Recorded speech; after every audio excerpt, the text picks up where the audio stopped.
Guys, we live right now. It's Monday night. We here 8 o'clock. Well, it's a little after 8 tonight. We had to get Carrie, some things squared away on the other side before we you know. tapped in. Yeah, First, tell them what we're talking about. Spaghetti and fried fish. listen. First off, spaghetti and fried fish is a St. Louis staple, right? Carrie and I vouch for that. It's a You full better meal know that. for anybody who disagrees. And I know Smoke is from the DMV and Brandon is from Atlanta, and they don't understand that. But where we from, that's what we do. All right, so Works well. it's no big deal in that. I do have a question though. As Colorado, it seems like another week, another Colorado win, Mm. right?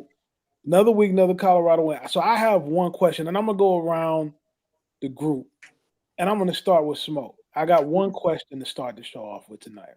Give it to me. Do you believe, Smoke? Do I believe that Colorado has two of the best players in college football? Absolutely. Do I believe that Deion Sanders is one of the better college coaches? Absolutely.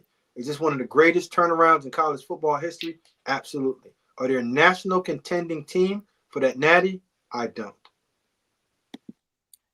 Brandon, he always got to throw a little bit of, it wouldn't be Smoke if he didn't throw a little bit of shade at the end. He has an umbrella that he keeps in his back pocket, so he can block the shade that he throws. So I'm not gonna let him get me off today yet. Not yet. We're gonna get live or later. But Brandon, do you believe?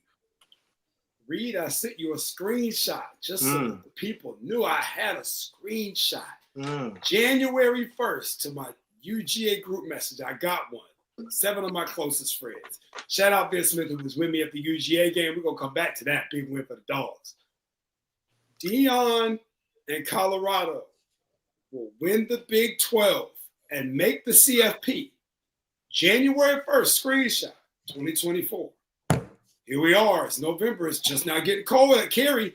The season's just getting started. You know how I know? Because it's getting cold outside. I sat at dinner the other night, and I could see it. Yeah, that's when football started. So, Reed, not only do I believe, but I've been a believer for 10 and a half months, and I got the screenshot and the timestamp to prove it. Let me tell you why I believe. Anytime you can have Travis Hunter and Jimmy Horn, but on any given weekend, any given Saturday, right? Shepard or Western are your best receivers in terms of stats. You got a team that can win. Now, maybe as you continue to advance, the games get a little tougher.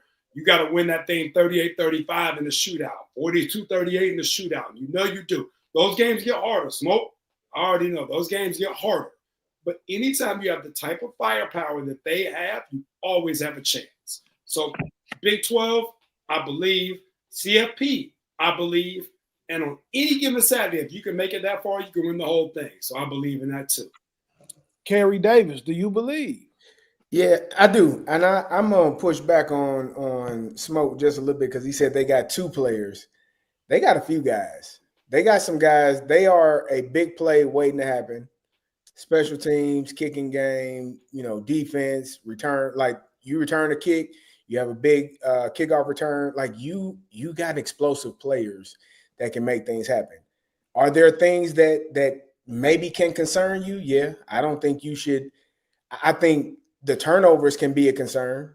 Shador had 2 of them. First play of the game, threw a pick, fumbled a snap. Like, those are things you can control. Now, that was a great play by the linebacker from Utah. He ran out, then he came back underneath and cut the ball off. Cut the pass off. That was a great play. He fooled Shador. It was a great play by him. Fumble snaps can't happen. You can't put the ball on the ground at all. But they are explosive. And anybody with eyes can see that. They are a big play waiting to happen at any moment. And so I think when you're watching them, it's going to happen. You don't know when, but it's going to happen. And it don't always have to be the same cast of characters. It's different guys that can get that ball and make things happen. So I have no reason not to believe. And now you got teams in the Big 12 saying, I don't want it. They fumbling their opportunities. and Colorado just hunting them down, stalking them down. So yeah, I think they're gonna be. I think they will be in that Big 12 championship game, and I think they're gonna win it, and they're gonna solidify themselves a spot in that top 4. A big thing that Smoke and I talk about a lot is roster construction, And as the transfer portal has taken hold, and the way that Colorado has recruited using a heavy influence on the transfer portal, Smoke would debate with me all last year that can't work. That, turning the team around, you got to still recruit high school kids. Smoke, when you see what they've done and how they've built their roster and the success they're having this year, do you change your mind at all on how you feel like rosters can be constructed in this era? No, and I'm gonna answer both of y'all questions. I'm gonna give Kerry the answer that I said. I said they have the best two players. Okay. Football. I got you. They have the best two players. Yeah. Reed, no. I explained myself, but you like doing this to me a lot. You like taking my little words and just throw them. I said the way that Coach Prime has constructed this team, there's no other coach that could do it in terms of the transfer portal.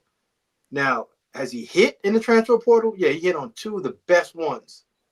And again, when you have your sons and one of your adopted sons in the locker room, you can construct your team and go portal heavy because you can control the locker room. And we all have coached. If you can control the locker room in terms of bickering, complaining, and locker room lawyers, yes, you can control your team and build your team primarily through the portal. But if you can't do that and you can't have your sons and your adopted son to be on that team, it's going to be hard for you because the worst thing that you can have are locker room lawyers.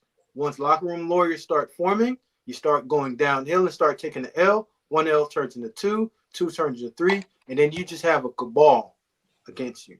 So yes, if you have your players coming along with you, you can do that. But to recruit sorely and out of the portal and say you're going to be a consistent winner, yeah, I don't believe that. You haven't seen that. Well, we haven't seen the Smoke because we haven't been doing the portal long enough. But what I will say is this.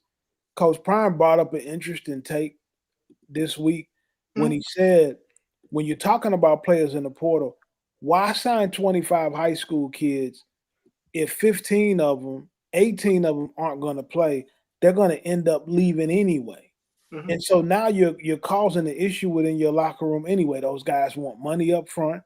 They have no production, and they're not prepared to play. So, Brandon, do you agree or disagree with that statement and that philosophy? I agree, actually. I think this translates to basketball, too. You can only take the amount of kids that you can conceivably play, right? If you're going to struggle to play guys, especially early in their career, you don't want to be paying – I'm sure we'll get to Bryce Underwood here before the night gets gone, man. But you don't want to be paying guys top dollar at their various positions unless it's Jordan Seaton and you know he can come right in and play and help you. If he can do that, that's different. But if you're paying guys – number 19, 20, 21 in the class, and you're taking 25 high school guys, you're not going to be able to play all those guys. So, but I also agree with Smoke here. Very rare where I can agree with the both of you, man, in the same sentence. But I also agree with Smoke that I think Deion's just a unicorn. I think you have to say that. At this point, almost anytime you speak about him, if you don't acknowledge the fact that he's the only coach in America that's still selling the sneaker he played in. I can't wear the sneaker because of brand affiliation, but I love the sneaker for the record, right? No one else has a sneaker that they played football in, that they played the diamond and turf. Like, he's going to be able to continue to do things out of the box, even the Nike box that they just sent out for the official offer letter. Like, there's just stuff he's going to be able to do that no one else in America can do. And I think fundamentally that the way he's attacking the portal and the way that Colorado has kind of used that and utilized that is going to be one of the things that he gets to do differently. Reed, I think that for most coaches, you're going to look at probably 16 to 18 high school guys supplemented by 7 to 10 transfer guys. I think it was an ideal number for people at the top, right? People at the top. I think that's ideal. Talk about Indiana, I think would be a good reference for that, right? Indiana probably can get 15 to 18 high school guys that can help them before 19 through 25 can't help them. They're sitting there and they're causing problems in the locker room. And then there are probably 7 to 10 transfer guys who could come in and help. Kirby Smart's done a good job with that at Georgia. You look at the Humphreys kid that made a big catch for us, the transfer from Vanderbilt. But there's still a ton of high school guys, the Boldens, the Starks, the Becks. All those guys are high school guys. So I think you got to balance that out. I think Deion's the only person at this moment who can get away with it until further notice. Well, it's interesting that you guys say that though, because you say he's a unicorn and he's the only one who do it. But last year, everybody said he couldn't do it. Everybody said that he was one of the worst coaches in the country. That it was a disaster. So what are we doing here? Hold on. They didn't have the depth, and you and I have spoken about this even off air, but they just didn't have the depth on the roster to be able to bring in 65 brand new bodies and it worked, right? Like they literally turned over an entire team. This year they brought people back. They brought the stars back. They brought Jordan Seaton's a high school kid. They brought in a high school kid. They got a walk-on center. They have all kinds of different types of contributors this year. Last year, everyone was brand new. So I don't disagree with you in theory, but hey, Smoke, he's twisting our little words. Hold on, let me tell you what. This is who Reed is. He does not give people the opportunity to change their opinion when they get new information. Like he wants you to sit on the thing that you said. Like you said this is what it is. Well, I watched and I evaluated and I have new information. Can I not use that new information to give a new opinion? Or should I stick with my original opinion? And I'm not speaking for me because I'm speaking for anybody else that thought that Colorado was not good. And then they got new information. They got better players. They got better up front. And now they have a different opinion. Those things are allowed. I know Carl Reed Jr., that's not something that you want to hear. But people are allowed to give new opinions when they receive new information. It's actually a sign of intelligence when you do that. Like if you stick with the same opinion and you got new information, that's kind of foolish. So I want you to give people some grace when they get new information and they start to have a new opinion based on the new information that they have. Hey, Reed. I mean, listen. When you're on top, it's okay. And we've sat and we talked about roster construction over the last 2 years of me knowing you. And I said I would go deeper, 80% high school, 20% portal. The right portal guys. So you can supplement your roster with portal, but you would rather go 80-20, which I said, hey, listen, go ahead and do it. I'm just going to tell you the longevity of it, not that high. Listen, number one, first off, I think you look incredible in your Florida game today. No doubt about it. I had to come through to support my man, Sunbelt Billy. I think you. Oh, he froze. Is he there? Yeah, listen. Listen. Listen. It froze on him just because of the same thing that's been going on in college football. He was due for one, man. Yeah, he was due for one because he was just going too haywire on this. He wanted to bust me up about Colorado. He wanted to get me on Florida, and he can't really do it. So at the end of the day, he's been ready to tell the world how he's going to gloat and show us all of it. So let me give you listen. He was the only one that said Colorado was going to win it all. And only one in the whole world. Way, they're going to do it. But I keep on telling you, what they're doing at Colorado is unique. It's very unique. And I just don't think that it can happen year in and year out. That's all. So all right, I got that. So we talking about changing our mind, changing our opinion. Everybody who changed their mind, you with us now. Okay, come on and be with us. It's all good. Kerry told me to give you some grace. You know, it's all good. Let's talk about the job that Rick George, the AD at Colorado, did in identifying Coach Prime. I think you got to give some kudos to Rick George. And as I look at all of the firings that are happening, and you know, it's this time of year where people start changing coaches. Should guys start changing the way that they evaluate who they should hire? Like, can you just go hire a ball coach now? A guy that's a great play calling guy on either side of the ball? Or does it take something different now to be able to build a program? Reed, I think you got to give the viewers a little bit more context to your answer of how you ask me, because it's broad. Because I can go in and say, you know what?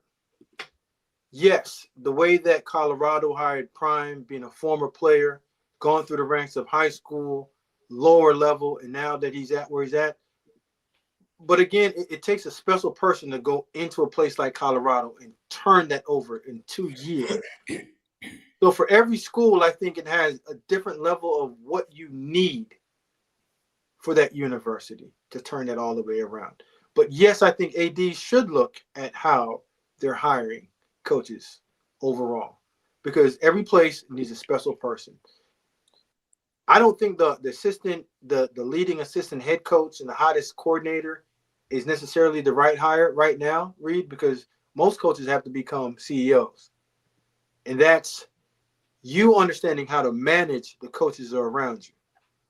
So I think Coach Prime is doing a good job of that. And if that's what you're asking, yes, being a guy that can manage the people around you, allow your coaches to coach, and just manage the coaches that are there right now, yeah, I think that's a perfect recipe for success. Well, not so much hands-on. Not so much hands-on. I'm gonna give Rick George all the credit in the world. I mean, he is a very intelligent man. He chose a great university from which he graduated from, the University of Illinois. I mean, we produce nothing but wise men. So Rick George understands from long time ago, how to put things together. Clearly, that's where it all began. And I'm sure if you were to ask him, he would tell you it started when he was wearing the orange and blue and working hard as an Illini. So hell yeah, hats off. I give him all the credit in the world because he is an Illini and he made a hell of a choice by choosing Deion Sanders as his next head coach. Great decision. Nothing more for me. If there's one thing that I'm gonna have to hear on every show, I'm gonna have to hear about the University of Illinois and the University of Alabama. You're wrong. I don't even you never hear me speak about that, Reed. When was last time I brought it down? You haven't talked about them since they lost to Vandy, to be honest with you. This is true. You haven't You're said not wrong. You've totally switched up on the Crimson Tide, So, but we're not gonna open up old wounds. We still want them guys. We got a lot of friends down there. Reed, I think to the point with Georgia, Colorado, absolutely, and I think to tie it even SEC wise, you look at what the Tennessee administration has done, right? The baseball coach, obviously Rick, the women's basketball coach Kelly Harper is one of Pat Summit's staples, right? They were a bank 3-pointer away from winning the SEC, and do you relieve her of her duties? That's a heck of a move. Like you talk about guts, that's a heck of a move, right? Like so sometimes the people in charge have to just have a gut feel of what works at the university, be willing to step out and stand on business, and that if it doesn't work, you're gonna get fired. It's that simple. And so for Rick to do that, you have to respect it because a lot of people had the opportunity to hire Deion Sanders and didn't do it, right? There were a lot of job openings, whether it was last cycle or this coming cycle, people knew they were already going to need to make a change. And it wasn't like there wasn't a bidding war, so to speak, where 8 people offered him the job and the price was being driven up and he took the bet. It wasn't that, right? So to go to Colorado, and I'm sure if you're George, what do we have to lose? We won one game. It literally can't get any worse. Let's see what he does and let's rock out. But I say that to then say to say that to yourself, but still be willing to make the hire and stand in the fire.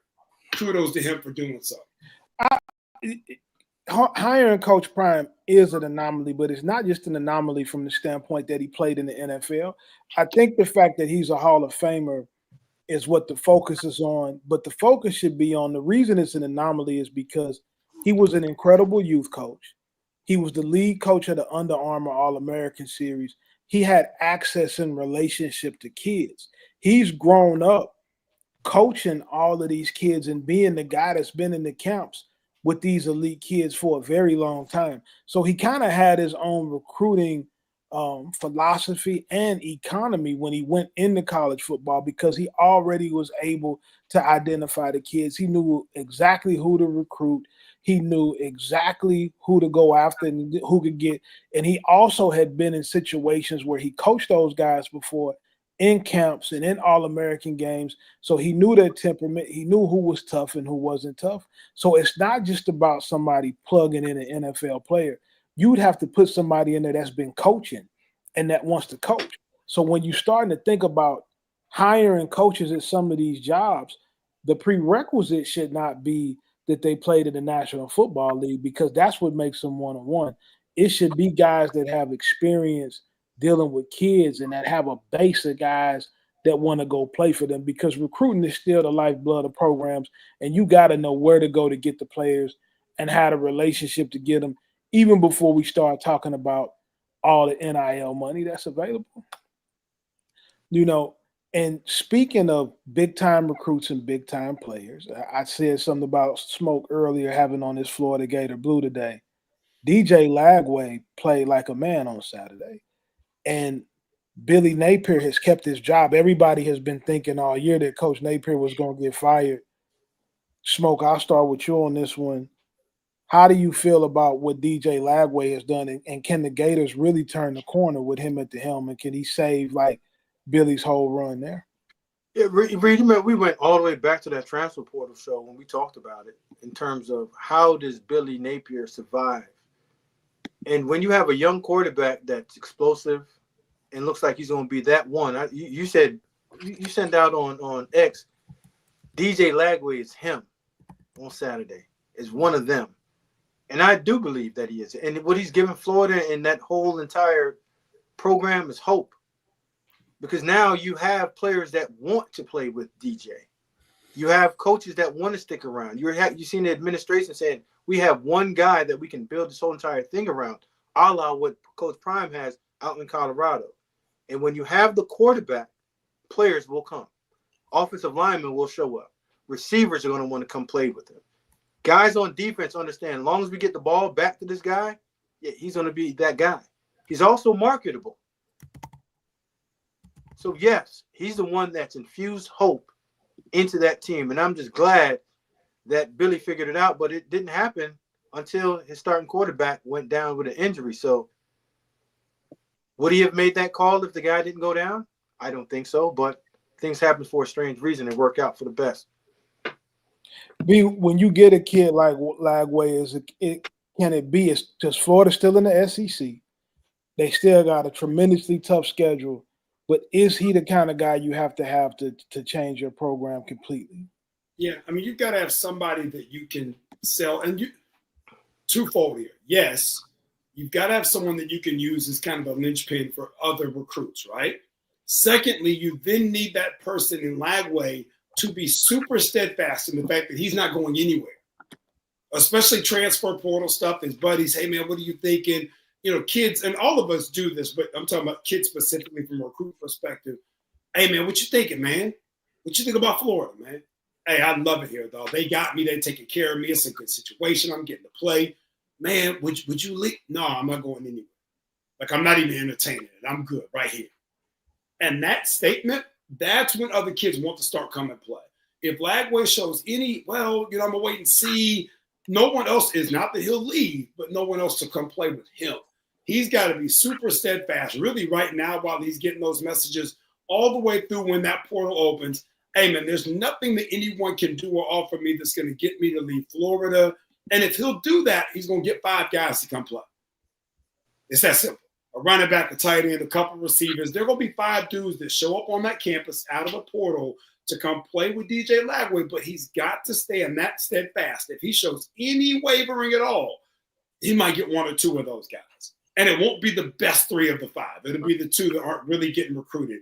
He's the linchpin, but he's got to stand tall these next 45 to 60 days and really say, I'm here for the long haul. I'm here with Napier. We're good. You come play with us. And they'll land 5. Well, Kerry, when you watch DJ Lagway, I know that you guys don't get players like that in the Big Ten. Ooh. It's the SEC where I'm just joking. You guys know I'm just messing with Kerry. I don't want all my Big Ten guys, I don't want no smoke, man. Don't be calling me. You shouldn't want no problem. CJ Stroud. Shout out to CJ Stroud. Brady. I mean, it's been a few, Smoke. Don't worry about it. You ain't got to keep going. But Kerry, when you see an individual talent like that, how do you think his game translates to the NFL? Well, I was watching, some of the highlights. We were playing, I think, at the same time they were playing at Illinois. I was at the Illinois game. quick decisions. I think it's your job as a coach to make sure you get the ball out of his hands quickly and take and show him and teach him how to take care of the football. I thought he made some really good throws. Obviously, as a younger player, you're going to have some mistakes, but as a coach, you got to accept that with a younger player. And Smoke hit it like when Mertz gets injured and he's thrusted into that position. Sometimes God work in mysterious ways, man. You might not have wanted to make that decision, but it was forced upon you. And so now you're here and you realize this kid is electric. He got something. And you knew that when you recruited him, but the fear is always, do I throw him in there too early and he has a rough start or a rough go about it and he loses confidence? The one thing that and I will tell anybody this, anybody that's listening, that has played this game, you know this. Confidence is the ultimate thing in this sport, in any sport. If you think you can do it, man, you're going to be able to do it. The moment because everybody is talented. Everybody got a skill set. It might be different from somebody else's, but we all got skill. But your confidence is what allows you to push through. And the more throws he made, the more confident he got. The more success he had, the more confident he got. You could tell, you start to feel, I can do this. There's an aha moment when you playing at the collegiate level, coming from high school, where you like, can I do this? And then boom, something happened. I can do this. I can be really good at this. And so I think that's just the maturation of a younger player. And you saw that this weekend. That is, and let me give credit to the University of Florida too. Because even though everybody would fire Billy Napier, get rid of him, let's move on. Hey, man, 3 years is not enough time to even figure out. You ain't even had a full recruiting class. Give the people time to figure out what they have, what they need, and how to put it all in the right direction. And I'm sure Billy Napier slept so well after that LSU game, probably the best sleep he had all season, because you got a big win against a ranked team. And that's helping save your job and helping quiet some of the critics that are speaking loudly as hell. Especially, so basically what you're saying is to be glad that they didn't listen to Smoke, because Smoke been calling for Billy Napier job since last season. Well, I mean, you know. Hey, fellas, can I ask you a question? Just hypothetically speaking. You got new information, Smoke. You get to change your opinion. Listen, I'm steadily on my same pivot. I haven't moved. Not good enough. The Florida Gators? Who's in charge? Not good enough. But that has nothing to do with what I'm about to ask you guys. I'm gonna stay on my pivot. So we've all coached and we all understand when we look at talent, you're like, wow. Now, Reed, you're the head coach of whatever university. You have DJ Lagway there. And then you got Graham there as well, too. You see that your offensive line is not good enough. You don't have guys on the perimeter that can play and create explosive plays. And the only guy that gives you hope for the rest of your team, because that team plays different when DJ Lagway's out there. They play with confidence because they know there's a guy that can go out there and at any point he can put points on the board and give us a chance to win. Now, as a leader of a team, and you know that, what makes you not play that person or give your team that much? Now, let me answer that. Shoot it to me. You don't want to kill his confidence. You don't want to put him in a position. You just said it. The line ain't good enough. If they're not good enough, if you don't got skilled players on the outside, football, and you know this, Smoke, it is dependent upon all 11 to be in the right place at the right time, doing the right thing. If 10 people are doing the right thing and one person isn't, it's over. I know you play defense, so offensively, that's our mindset. You know, defense, run, chase, get ball, chase ball. We can make things. We can recover. No, you see, you just try to dummy down defensive guys, but I ain't trying to. You know, I know y'all intelligent, but I'm just saying offensively, I'm messing with you right now. But offensively, I feel like if you put a young player out there, mm-hmm. he getting smoked. Mm-hmm. He can't figure out the coverage. He can't mm-hmm. figure out where the blitz is coming from. Mm-hmm. He doesn't have veteran leadership on that line or in that backfield to help pick up a blitz, to help explain and show him where they're coming from. Bro, you gonna kill that young man's confidence. And now what Clay just said, when them people call him, what you doing, man? I'm So y'all be talking out the side of y'all mouth like both ways, because y'all the same one that says if Bryce gets 10, put Bryce on the wood regardless of what.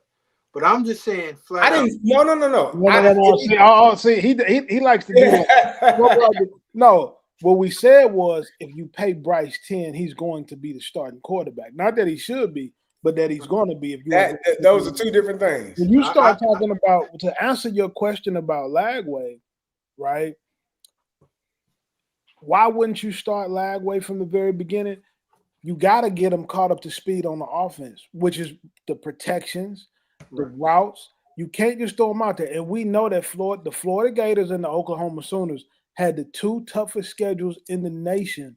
So you don't want to just feed him to the dogs until you know he can run enough of the offense that he can check in and out of things and put him in a position to be successful, Smoke. You know that. And I never said to start him from the beginning. I'm just saying, as the season goes along, and it was going along, and you come into that rut, and after the Samford game, you have to say, I'm going to split this thing 50-50 and play it out. Instead of anointing one guy, say, "Yup, you're my starter," and this other guy's on. No. And again, it's how you are protecting your young quarterback. What's the offense that you're calling for your quarterback to help him that he doesn't have to have a bunch of blitzes coming at him? Incorporate his legs into it. Give him simple throws. Give him layer throws that he can operate within that offense. I just think that when you have a unique individual and a playmaker like that on hand, you have to do the best job that you can possibly do to make sure you showcase his talent. And I didn't think that was being done at a high level when he was there. I want to move on, but I want to stay in this game. It was a video this week of Brian Kelly cussing out the receiver. So when I saw that video, I said, well, man, my coach talked to me like that all the time. I love my college coach, but it created a lot of different opinions, about the way coaches talk to kids. Now, the way that we got coached in our era, and what we have become accustomed to, we didn't have an issue with it, but people think that they call it, what do they call it now? Toxic masculinity, they call it. Your therapist will tell you that you shouldn't be letting people talk to you like that. There's something's wrong with you for, going out like that. Carrie and Smoke, you played as well as I played.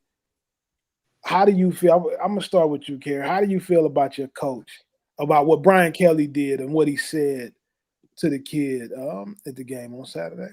So if I'm not mistaken, it was the first quarter, right? Was it the jet sweep that the receiver didn't block the right? To me, he didn't look like he blocked the right person, or if he did, he had the wrong technique. If we're talking about the same play, man, it's football. It's football. I just watched the coach. I forget what school it was. I can't remember, but I know y'all saw it. The quarterback and the coach were going back and forth, cussing each other out. Montana, cussing each other out. The quarterback came to the coach, gave the coach a hug. Coach gave him a hug, pat him on the head, love you, whatever. Like, it's football. If you can't handle being cursed out or being talked to because you didn't do your job properly that we worked on ad nauseum, day in and day out for the last 5 days, and your feelings are hurt, I'm sorry that you feel that way. It's time to do something different because there is a high level of intensity involved in this game.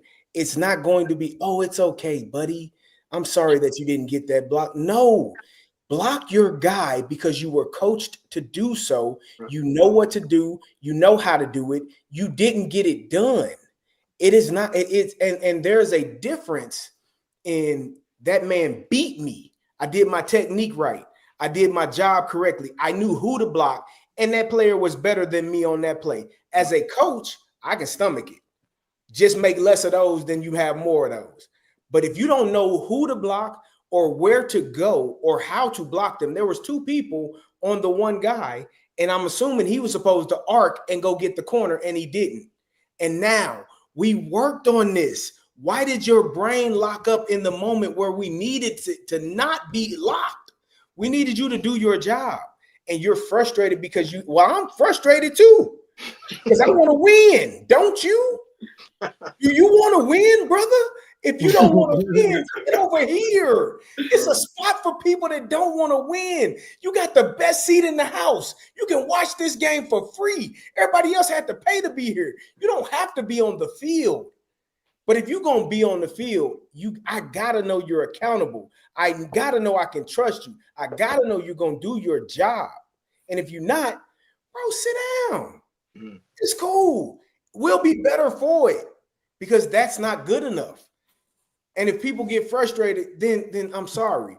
But this is a high intensity sport that requires high intelligent people that can think on the fly, that can play at a high level and not shrink when the moments get the biggest. Smoke, what's your take on Brian Kelly coaching his kid hard like that? I mean, there's a difference in when you're coaching someone hard and you're cussing at the kid. You know what I mean? And I've always, when I was a player, as soon as you started cussing at me, I shut down on you. I wasn't going to go into no hole, but I stopped listening. Because I believe that when you're coaching, you're teaching, so instruct. And if you're instructing and your voice level goes up, I'm getting it, right? But once you start using those 4-letter words and talking at a kid, and you're not demonstrating the action of correcting behavior or teaching, I don't believe that's coaching. But if Coach Kelly was in that kid and explaining to him why it was necessary for him to get the correct block, I'm all with it. But I just don't like the disrespect and the demeaning of another individual, even if you're coaching them. Give them constructive criticism and have them move on.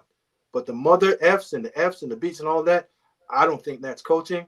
And that's when you start losing kids, because that's when it comes to disrespect.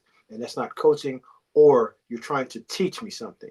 You're just angry right now, and you're coaching out of emotions. I made a mistake yesterday, and Smoke cussed me out yesterday, by the way. Anyone that I've coached, understand that I get with them, but it's through construction, and I got to understand, who am I coaching? If I'm coaching the kid that I can't yell at, Reed, I'm going to tell you the worst things, but I might have something over my mouth like this, and I'm talking to you right in your face. Mm-hmm. If I have to motivate you by raising my voice, I got to motivate you that way. If I have to motivate you by telling you I'm disappointed, that's how I got to get down with you. But there shouldn't be any words that an adult is cussing at a kid. You can cuss at the action, but you can't cuss at the individual. Because I think that's when it starts getting personal. So listen, let's stay in the SEC for a minute. And I know Brandon was hitting me this weekend because, he's a Georgia Bulldog fanatic. And he's excited, right? The Bulldogs beat the University of Tennessee. B, what was that experience like? Talk to me about the game. Tell us your viewpoint from Georgia Saturday. If you're an SEC person like Smokey is, Reed, Missouri, Kerry, every now and again, I'm sure y'all have some moments in the little team, man, where y'all have some good turnouts to games. Don't do it. Don't do it. Hey, man, I'm gonna need you. Hey, listen. I don't have to stop this slander. Like I had to get in on it. No, but seriously, man, it just I've been to Athens. Reed, you know me. I've probably been 15, 20 times in the past 7 years. Anytime there's a big game, we outside, man. No questions. And so even the thing about Tennessee with Hendon Hooker a couple of years ago, right? Sets a bend of the pylon, stretch it, got it. We played some really good teams, some good games. Notre Dame, the night game, still to me. Michael Mayer was on that roster. That probably still Claypool was running on the outside. That probably was the most excited that I've seen the Georgia fan base, because it was like the moment where we really, the program is headed to a different level. Nah, man, this felt like the college football playoff was being hosted in Athens. Mm. The energy in that place the game didn't start till about 7:50 real time. The energy in that place, but there wasn't an empty seat by 7:20. There's always an empty seat still at 7:20. Game starts at 7:50, 7:47, everybody ready. Nah, man, everybody was locked in. It was buzzing. And then obviously the 10-0 start the wrong way to get it jumping. Everybody looking around like Nico out there throwing darts early. Whack. To your point, Smoke, they did a great job hyping in that first drive. Throw nothing crazy, but putting him in a position to be successful. Let Dylan Sampson get rocking. He's really good, by the way, y'all. You can't even appreciate him on TV. You can't do it. You can't. You see him start hitting them holes in real time, and it's like, I see what you on, man. He's tough.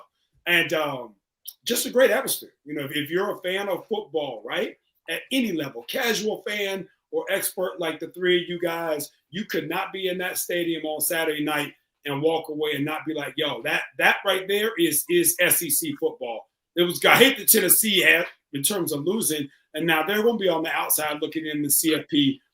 I've said this since the beginning of the year. The SEC was going to deserve 5 or 6 teams.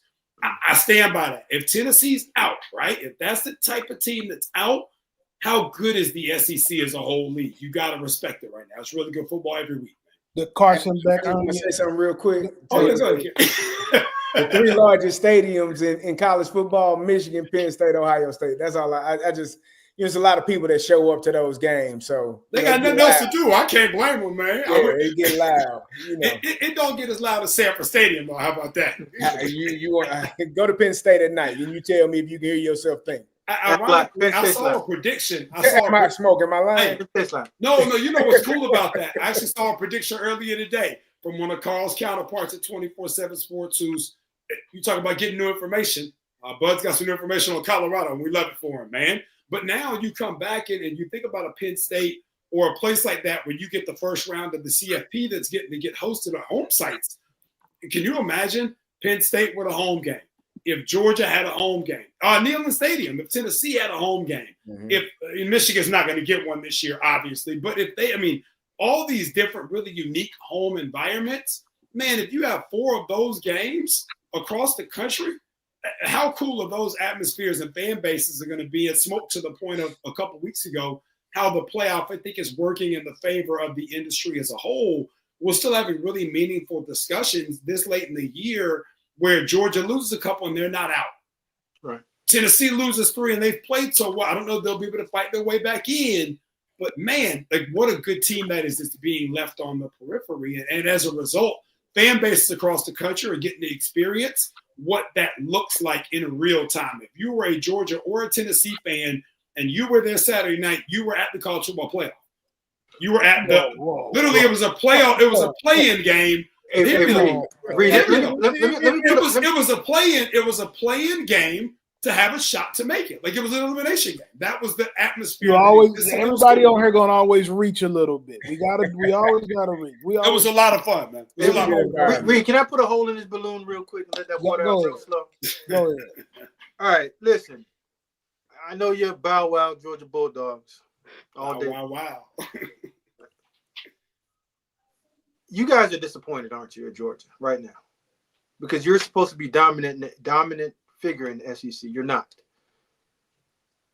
You guys aren't. Yeah, there's always hope. Hope for losers. But he said, "I don't." Hope for losers. This is the same team. This is not. We don't have pros on offense like that. We don't have the stacked defense that we've had. Defense is good now. We got multiple night 1, night 2 guys over there. Come on, tell the truth. There you go. I had to bring it out of him, Reed. No, hold on. There's nothing about what I just said the past 5 minutes that said Georgia was number 1. It was a great atmosphere, good game. Shouts to Tennessee. I couldn't ask for, as a Georgia fan, knowing what we have on our roster, it's the best 3 quarters of football Carson Beck has played all year. I've been on Carson Beck head top. Girlfriend, yours, all kinds of stuff. I've been killing Carson Beck. And in the first quarter, I thought I was going to get him again tonight. He played 3 really good quarters of football. I respect it. Is he a night 1 or night 2 NFL guy? I don't think so. But he was really good. He was cool. Can you walk away from watching that game against UGA and Tennessee and say one of those teams are going to be in the top 4 teams at the end of the year? Absolutely. Some things have to happen, right? You got to play well. But I can't give you 4 teams watching them you play. Said you got to play well. Phil just said that. I'm out. Okay, give me 4 teams. Who are the 4 teams above them right now? Right? Who are the 4 teams that if Oregon almost lost to Wisconsin? What are we talking about? Almost. Anybody? But that's what I'm saying to you. Almost. Like Wisconsin's not even ranked. So Georgia beating Tennessee by 14. Like they've lost to Alabama, who's ranked. That's a great team. They've lost to Ole Miss. That's a great team. But what are we talking about here? You can't lose. You can't lose. The funny thing to me is you all give more credit to an SEC non-ranked team than you do a Big Ten non-ranked team. Come on back. Oregon's good. Like I'm not even sure. Oregon is good, but you going on the road to Wisconsin, that ain't an easy place to play neither. No, it's not. But they won. I understand that people that are from the South and they think SEC football is the end all be all. It ain't. It ain't. They play football above the Mason-Dixon line, and they play it differently. Not really. They don't play above. They do. Not really. They don't. Smoke. Yeah, it's good football up there, but the SEC is different. Oh my God. It's different. I got. Now, hold on, Kerry, I'm with you. One played in Tennessee, one played in Bama, one lived in Georgia. Hey, Kerry, all jokes aside, right? The Big Ten is an extremely good league, right? The SEC is an extremely good league. My point on Georgia, this is not a national championship Georgia roster from top to bottom. It is not. Smoke, you get no disagreement from me there. Watching football all year long on any given Saturday in which Carson Beck doesn't give the other team the ball 3 times. He doesn't just hand it to them. Here, we don't want it, you take it, right? And Oregon plays the way they played on Saturday. That is a winnable game at that point for Georgia, right? I think that's a fair statement. I think Oregon is a better team Saturday in and Saturday out. But if they play the way they played against Wisconsin and Georgia played the way they did against Tennessee, both of those things can occur in a singular game on a Saturday between December 1st and January 15th. Georgia can win that game. I am going to tell you this. If you get in the playoffs and you play like that, and you got to run into Shedeur Sanders and Travis Hunter, it can get real spooky. I agree with that. It can get real spooky. I agree. Go ahead. I'm listening because it's gonna end up with the way the college football playoffs are ranking and shaping up. You're gonna have some, hopefully, Big Ten versus SEC teams playing in those games, and we'll see how it goes. That'll be the best Monday we got. That'll be the best Monday we got. And I'm gonna be insufferable if the SEC gets smacked around. Kerry, you experienced this as a player. They were in the Sugar Bowl. You experienced this. Listen, I lost hundreds of dollars. You still haven't given me back betting on you in Illinois. But what I will Bowl against LSU, you've already been beat down by that. You've personally experienced this. But I don't know why you would come on here and act like you don't understand from a personal experience. It was different. My experience ain't everybody else's experience, Reed. Kerry, you know I'm an even guy, and I call it fair right down the middle. Right now, this year, it's very even between the SEC and the Big Ten. That's probably the best. It's not always been that way. This year. That's all we're talking about right now. Yeah, this year. So, and I think Reed and the rest of us is talking about just the history.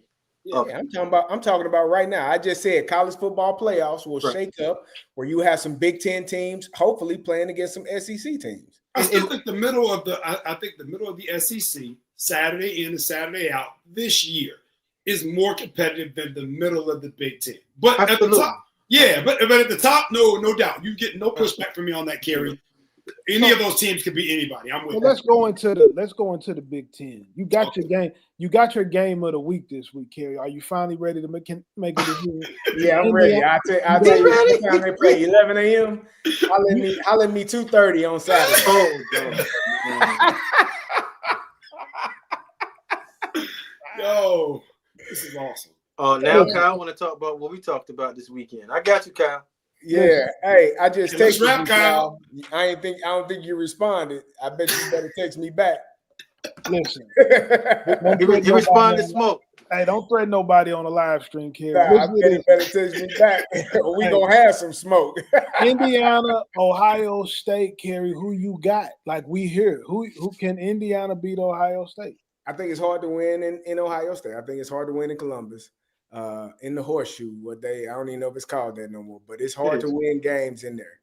And so Indiana, the Indiana that I saw play against Michigan, against this Ohio State team, no. But that ain't the Indiana that I've seen play or have success. The Indiana that I was expecting is the Indiana that gave up 10 points to Michigan State and then ran off 47 points. Like that's what they've done.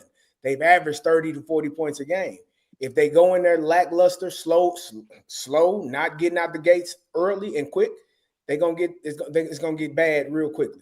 But Indiana has played outstanding this year. And I would say, even if they keep it close, even with one loss, in my opinion, they still should be in the playoff picture.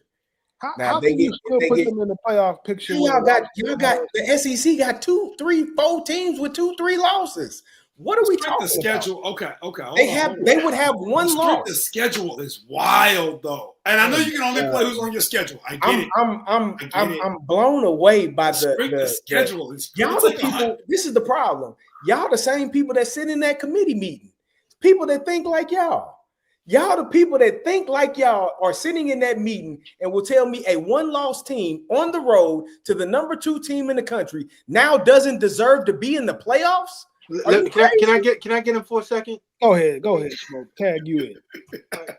So, Gary, I know what you're saying, but Georgia, how many losses Georgia got? Just let me get to it. You know they got 2. Okay, I'm just checking. They lost to Ole Miss and they lost to Alabama. Alabama was ranked 1 at that time, and Ole Miss is going to finish in the top 5. So it's Ole Miss is going to finish in the top 5. Oh yeah. Okay. They got a good chance. They got a good chance to, don't they? Okay. Worst case, the top 10. Look, it's fine. They in the top 10 right now. Yeah. They ain't. So if you're in the top 10, you don't have a chance to finish in the top 5. But either way, the teams in front of you, Smoke. You know that. We got a viewer question, Smoke, from Sean. 6 SEC or 4 SEC schools in the 4. B say 5. Yeah, I say 4. How many Big Ten teams? I say 3. 4. 3. Okay, 4. You're 4 at Penn State, Ohio State, Oregon, and Indiana. Yeah. Yes. If Indiana, as long as Indiana don't get blown out, Now they y'all can't keep telling me that they lose to a number 2 team in the country. Well, stop. That's not. That is nonsensical. What y'all are saying. We're just giving you a hard time. Y'all know that's crazy. Gary, I think our frustration is with you not having enough conviction in Indiana, first of all, to say that Ohio State. No. Just let me breathe on it real quick. Go ahead. Have enough conviction in Indiana is a good team. You've been waiting for 3 weeks now to say that they're good. So if we're giving you some pushback because you don't even have any confidence in them, they go to the horseshoe and they get 20 put on them. Why should they be in it? So if they get 20 put on them and they fall to number 10, right? You don't think that they deserve a spot in the college football playoffs to lose on the road to the number 2 team in the country? You just said Georgia. Your point about Georgia, what they lost to the number 1 team in the country. Okay, so how is it that y'all give credit to an SEC team for losing? Because they also beat the number. Because they also beat the top 2 team in the nation. Yeah. And play. Let's not forget the Clemson went early, right? Like Georgia's playing people. The Georgia Tech game, like that would be one of Indiana's stronger games, which is a crazy statement. That would be Indiana's. Let's talk about this. So Kentucky and LSU, neither of which are ranked at this point. Correct. That's who Ole Miss has lost to. They deserve to be in over an Indiana team that would have one loss to a number 2 team in the country. Y'all got to stop this. That's LSU was ranked at the point at which they lost. Though. They were ranked then. They are not now. Y'all have to stop the nonsense. I get so Kerry. What are the Big Ten teams that Indiana defeated that you should talk about? Pick one on their schedule that they ain't lost. That they ain't lost. Guys, wait. This is a good comment right here. He says, if you start with the premise that all SEC schools are the best, then the SEC schools will always have the strongest strength of schedule. That's y'all thought process. But it's not starting with the premise that they're the best. They've won the most national championships with multiple different schools. They've proven they're the best. We got a national championship with Auburn. We got multiple with LSU. Of course, you got Alabama. You got multiple with Georgia. You got the Florida Gators. Like, you have multiple national LSU. Let's not forget LSU. Yeah, I said LSU. So you it's not about the premise of it. The football just has been better. And now you got Texas and Oklahoma. Come on, man. You could have left Oklahoma out of that conversation just for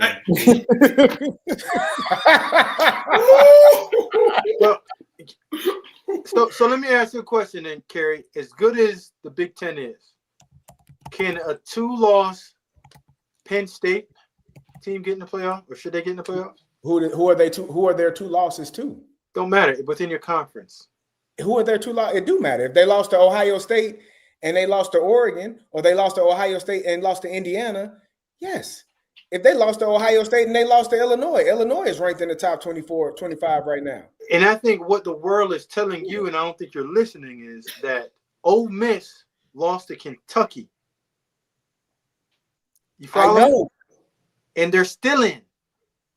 And I'm telling you that they shouldn't be. I think that's where we're not hearing each other. but what I'm saying is you and I aren't the decision makers. We're not. But what I'm telling you is the premise, the thought process that an Ole Miss team that lost to a Kentucky team and lost to an LSU team that is no longer ranked in the top 25 should be in over an Indiana team that would have one loss, if they have one loss, to an Ohio State team at Ohio State is nonsense.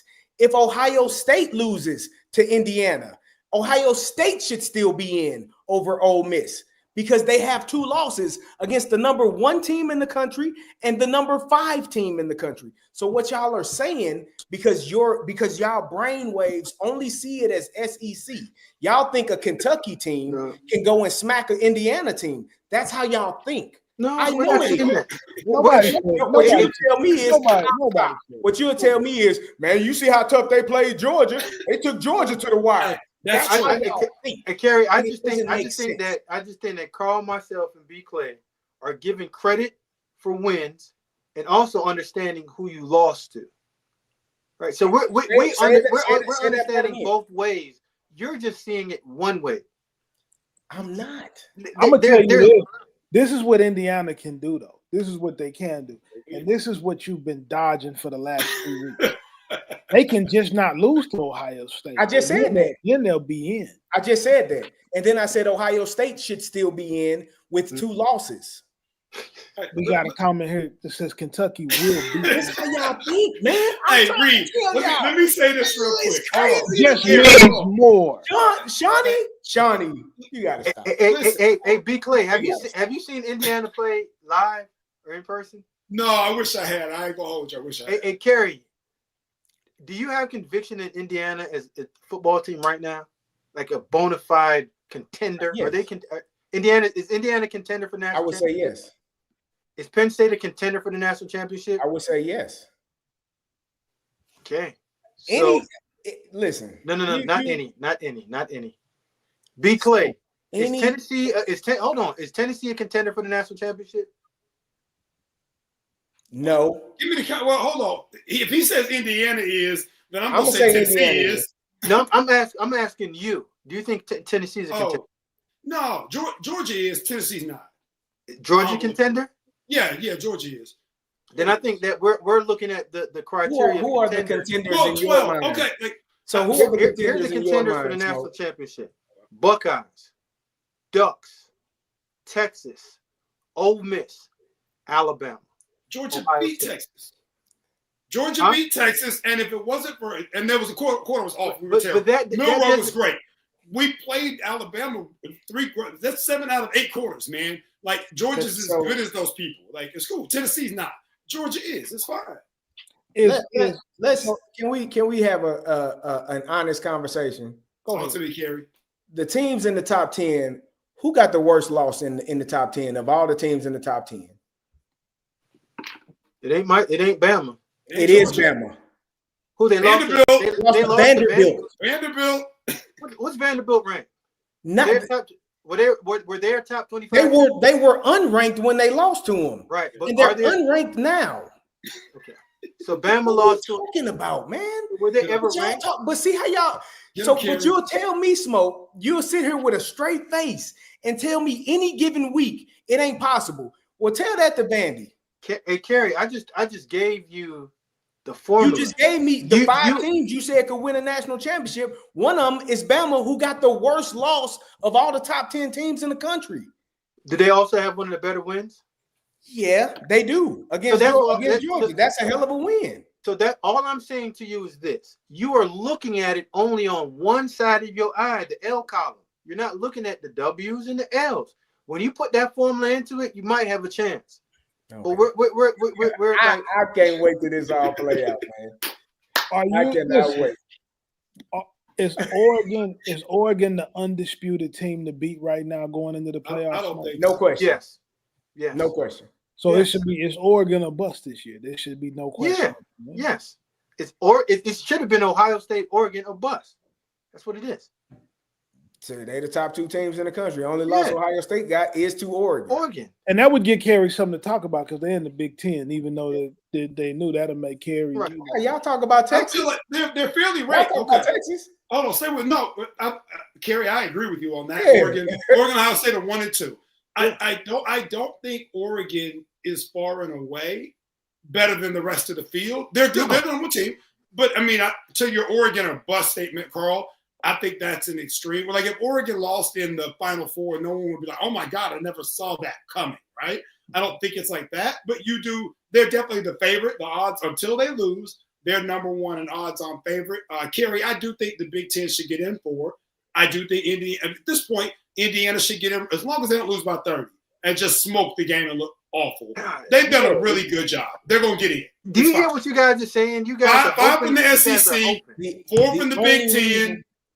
Miami or whoever the ACC champ is, Colorado. Clay, even if you say that they don't get in, Kerry is still gonna get you tickets to the Steelers game. You don't have to be on this side. He's still gonna introduce you to Mike T. Hey, let me meet my guy. Let me get a picture with him too, man. Mike T. I'm like, God, I wish he was in Atlanta. I just introduce you to Mike T. I just think that Oregon, Ohio State, they don't have as many holes on their teams. Fair. It's Texas, Alabama, Ole Miss, Georgia. Fair. That's all. There's just a lot of holes on those other teams. Those teams don't have as many holes. I think one of y'all SEC teams is not going to get in because we forgot about Notre Dame. D. Regalo mentioned Notre Dame as well. You better Notre Dame better. Why don't smoke like Miami? Donald, you got to check out the last podcast. Coach, eviscerate them people. We ain't got enough time to get into that. Yeah, I don't like one-man gangs. Hey, listen to this. He brought up Notre Dame, and so that brings me to a point. There's never been a black head coach to make the college football playoffs. And right now you got Coach Prime with Colorado. He's in the mix. You got James Franklin with a possibility and Marcus Freeman. You got 3 guys that could get an opportunity to go into the playoffs. And I think that would be significant for the movement of trying to get more minority guys head coaches. So I am rooting for those 3 guys. Hey, Reed, Notre Dame got a tough one on Saturday. The Army Upset game, alert. Upset alert. Listen, Army is not a joke. They are undefeated now. They, unlike Vanderbilt, are top 25, and they should be. That Jokers are good. That's a tough game. You talk about an elimination, first round of the CFP type of game because of that Northern Illinois loss. They can't afford a loss. Notre Dame cannot afford to lose, or they out, man. They got to win this game. Let me tell you this. So hey, hold tight real quick, Reed, because something just registered back in my head. Is Notre Dame in the top 10? Yes. They're at 8. So you're telling me that losing to NIU is better than losing to Vanderbilt? Got it. Keep going. Notre Dame not a Big Ten team, but they from the Midwest, so Kerry's still gonna go. I don't claim Notre Dame. Still gonna go hard. I don't claim Notre Dame. When you think about they independent, they on their own. They on an island. When you think about Army playing Notre Dame, I'm a wing T guy. And when we talk about the flex bone offense, Army actually runs more of a wing T than they do the flex bone. They don't run as much option, but their misdirection runs are crazy. The belly series that they run, you got to be in the right place all the time. Army is a problem. Shout out to Coach Jeff Monken. We all know about his family member Todd Monken, who was the OC at Georgia, and now he's in the National Football League. But Jeff Monken with the Army football program, they are a really, really tough out. The quarterback Bryson Daly is the real deal, man. For what they do, he's the real deal. He's a perfect fit. Reed, that defense for Army is tough. Nate Woody was at Wofford for a long time. Sean Cronin, one of the most underrated defensive line coaches in the United States. Daryl Dixon, my cousin, pass game coordinator back there. When you cut on that Army film, they are going to give you some issues because they play discipline, they match up, they don't give up explosive plays, and when you put the ball in the air, they're one of the tops in interceptions. So they're getting the ball back to their offense, and you know they're bleeding that clock out. And when they're getting that run in that red zone, Daly is second. Daly is second in the nation in scoring touchdowns behind Ashton Genty. So if Notre Dame turns the ball over once, that's a game. Because Notre Dame does not have the explosive players on the outside to truly put pressure and score quickly on Army. That's going to be I punched that button for upset alert. You got that? That's your upset alert for the week. I got that one. All right. So listen to this. Brandon, is that your upset alert for the week? Yeah, I mean that's the one I hated. Marcus Freeman's my guy. I love him, but it's just a tough matchup. And everybody that plays when the service academies are good. Let me shout out John Clay Jr., Naval Academy graduate, my father. But one of the things that we've talked about since I was little, when you play the service academies, they play so differently that you have to change everything you do for 5 days in preparation, and it's really, really difficult, man. It's just hard to do it. And this is a year where Mawkins got Army rolling.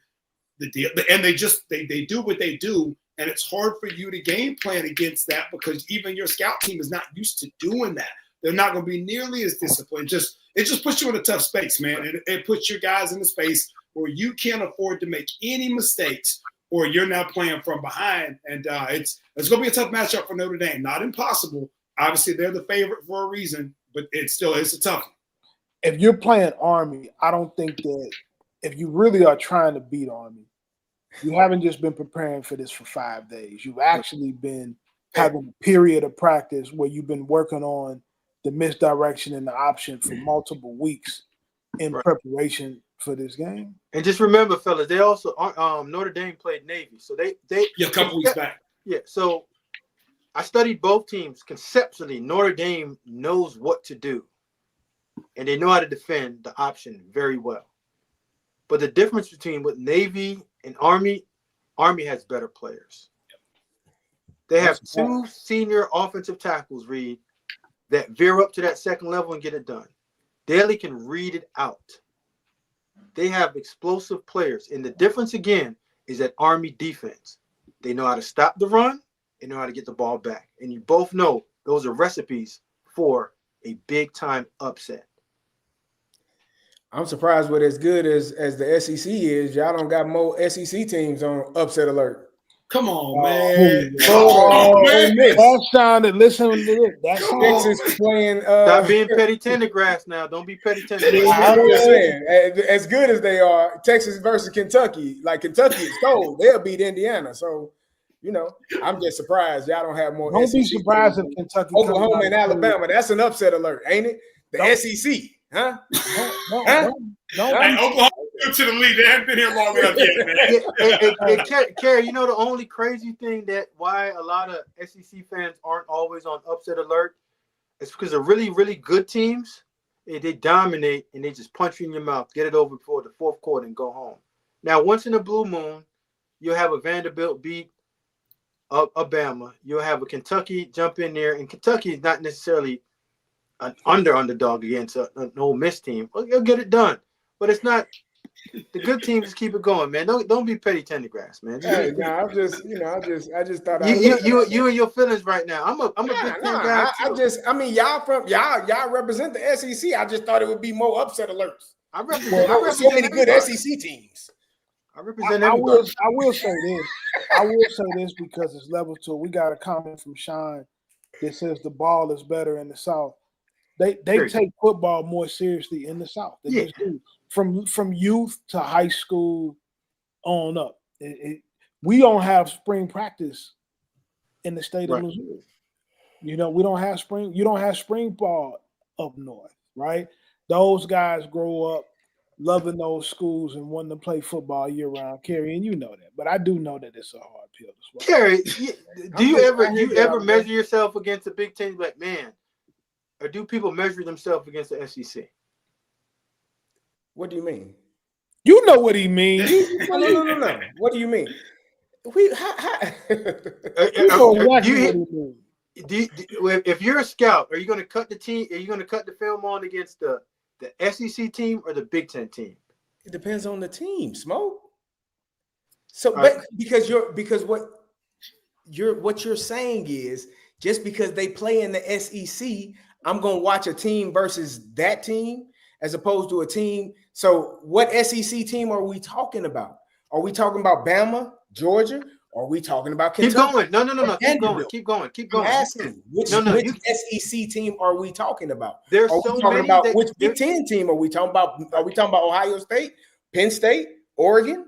So if you're asking Smoke that worked for the Bills, if I was watching a Big Ten team, that you say, you know what equates truly to the SEC? There's only been one, Ohio State, one. And Urban Meyer bought the SEC blueprint. That's it. But you just gave me Georgia, Bama, LSU. Like, you just keep running them. I gave you Georgia and Bama and Vanderbilt and Kentucky. Yeah, I mean, when you get Vanderbilt, you're talking about elite like academics, man. But you and I both know what we're talking about. You measure yourself against SEC and say, yup, Bama was who ran football for 17 years? The most dominant program. Was it an SEC team or Big Ten team? Is that a team or is that the entire conference? Because they ran the whole conference. They ran the entire conference. No. It's one team in that conference, man. It ain't the entire conference. They were better than everybody in the world, Smoke. So was including Georgia. In the SEC. So was that Georgia. Doesn't mean the SEC is better because Alabama was better than everyone in the world. But Kerry, so was Georgia. Georgia won it back to back, didn't they? Come on, man. You know they did. You just asked me which team for 17 years. Yeah, that was one question. You kept rolling. That's one. I gave it to you. It was Alabama. And How about Georgia? And Georgia snuck their head in as well. LSU won one. So did Clemson. So did LSU. And so did Michigan. Reed. And so did Ohio State. Auburn. Cam Newton. I mean, it's okay. Kerry, I'm a Big Ten guy. Kerry, I'm surprised. I can't. You know what? I'm gonna just silence myself. Hey, I'm gonna put myself on mute. No, hey, Kerry, because I can't win. It's 3v1. I feel like Drake over here. Now y'all got They're not like us. Hey, Kerry, here's a good point though. Reed, you made this point. I like this, where you talked about lack of spring practice. Let's go to the high school level. As someone who grew up, I'm a basketball guy by nature. I always have been, right? My dad's a football guy. I'm a basketball guy. Basketball was so secondary for me, even growing up, in the Atlanta area, right? We really, now it has taken off and gone to another level. Shout out to Anthony Edwards. Shout out to all the really good basketball players now from the Atlanta area. But Kerry, man, nobody cared when I was in high school about basketball like that. Right. It didn't. That's not what it is. Everything's about Friday night first. Basketball's got Lewis Williams, Dwight Howard, Maya Moore really helped basketball take off in Atlanta. But before that, man, no one cared about Deion Glover and Jermaine Jones and Matt Harper. No one really talked about that. Who played on Friday night? Everything was centered around Friday night. Our Midnight Madness for basketball literally was right after the football game. So the home football game, we would have Midnight Madness for basketball as the home football game that came to conclusion. 30 minutes later was the start of Midnight Madness for us. And it was cool. Like, that's just how the South is. Like, I'm not mad about it. Kerry knew that. Kerry knows that up north is basketball, down south is football. Yeah, it's cool. Reed, is that you highlighting the certain messages, or is that Trout behind the scenes? Because one of y'all, you're only cherry picking the SEC comments. I love it, but I just want to. Listen. I think people need to peek behind the curtain. You know what I'm saying? I want people to peek behind the curtain so they know exactly what's going on. Kerry, listen. I'm a Big Ten guy too. I love the Big Ten. I think the Big Ten is getting competitive. It's getting closer. Absolutely. And I think it's important for people to know that watch this. Smoke is from DC, and he was a general manager at Maryland, a Big Ten program. You know, Yeah. so it is what it is, Kerry. And I know it's tough for you. Man, it's all love. Kerry, I've studied both leagues, and I can. You go back 3 weeks ago, and I said it's getting close. Absolutely. But it's not there yet. And Oregon coming in's helped. But you still can't. When you have one team just pummeling every single year, and you can say Ohio State for the most part, and Michigan, those are the two teams. That was it. Who else? Well, we started with Colorado. We're gonna end with Colorado. Oh, get out of here. Don't we? Two things on Colorado before we get out. First off, gotta go on the road and beat Kansas this week. Kansas is coached by Lance Leipold, a legendary coach, multiple national champion at the Division III level. They have good quarterback play. Smoke, what do they got to do to beat Kansas on the road this week? Reed, they got to hold those three receivers down and hold that offense down at Kansas because they're going to stretch you vertically and horizontally. And when you put the ball in the air, that secondary that Kansas got, they get the ball back at a high level. But again, when you have two of the best football players on offense in the world, and then that defense, and shout out to D-Lou and Warren Sapp, they got them boys up front hunting, and they got them in waves. So they just got to go out and just continually do what they've been doing in the last 3 weeks. Try to keep the ball off the ground and don't turn it over and put the ball in the playmaker's hands. And I think they'll get this one done. I don't think Kansas can do it 3 weekends in a row of having upset. At some point, the glass slippers on Cinderella, they break. And I think this is it. Kerry, what you think? Colorado, Kansas? Can you give us? You won't talk about Indiana, Ohio State. Well, no, I'll talk about. I saw Kansas play earlier this year, and Kansas does have two NFL corners. They got two guys that can play some football. They were all Big 12 the last year, and Devin Neal. They got a running back that is really good. Like and Jalen Daniels. I watched him earlier this year. He came in highly touted. He has all of the talent in the world. He turns the ball over sometimes. He throws it to the other team. And as y'all have learned and found out over these few weeks, I despise people that can't take care of the football. It drives me crazy because Josh Allen. He played his butt off though yesterday. Keep going, Kerry. I ain't mean to interrupt. Played his butt off yesterday. I give credit. See, when I get new evidence, Smoke, I can give a new opinion. I got new evidence. He played his butt off yesterday. But no, I think number one, obviously, take care of your business. Don't go in there thinking this is just a KU team. I believe they 4-8, what is their record? 4-6, excuse me. Mm-hmm.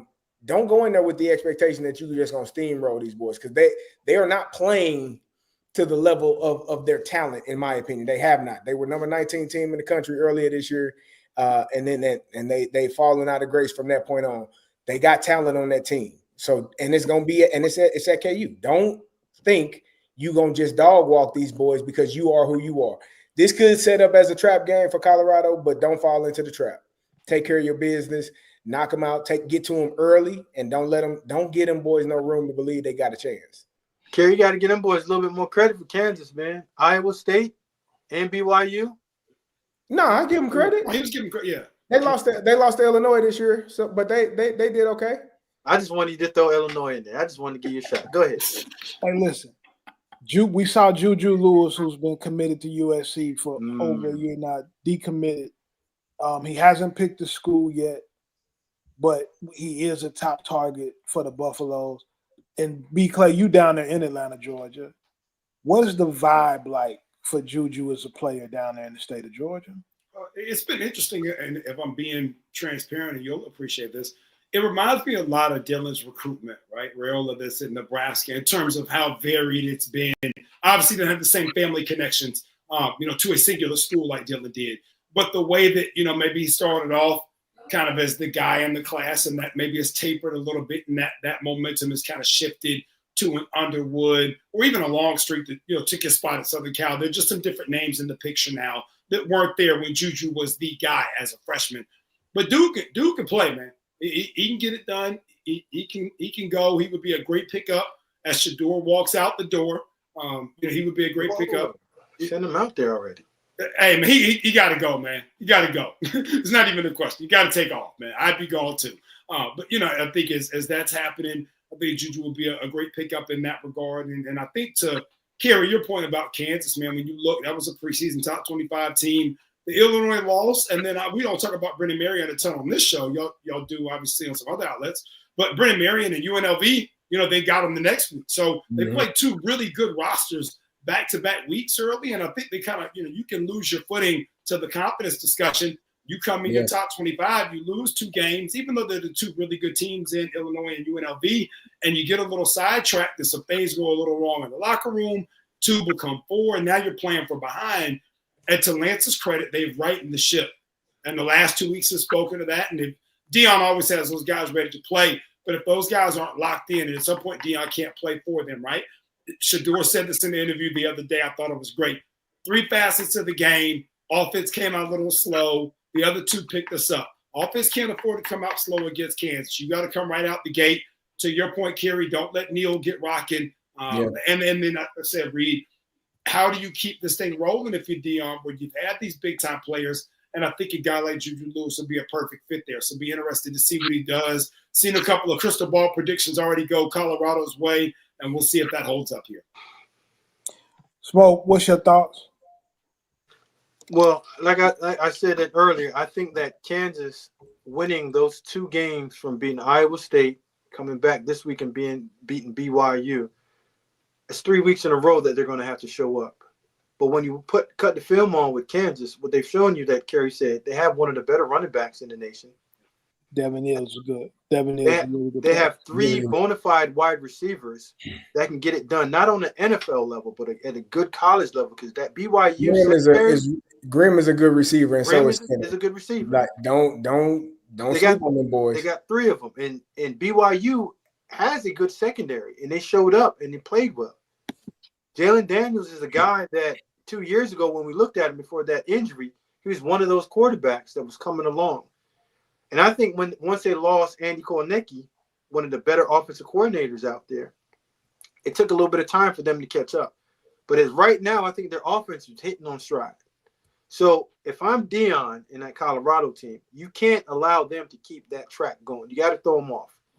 But what Warren Sapp and D. Lou's done with that defensive line, Reed, and we talked about it, offline, they got those guys coming in waves. Yeah.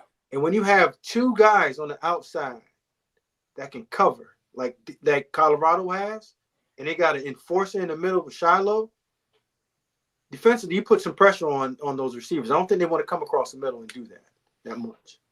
And on the offensive side, I've always said, if you have 2 of the best football players in Travis Hunter and Shador Sanders, and an offensive line is doing a better job of protecting, and Shermer's calling the game a little bit better, and they're running the ball at a good clip right now, Kerry.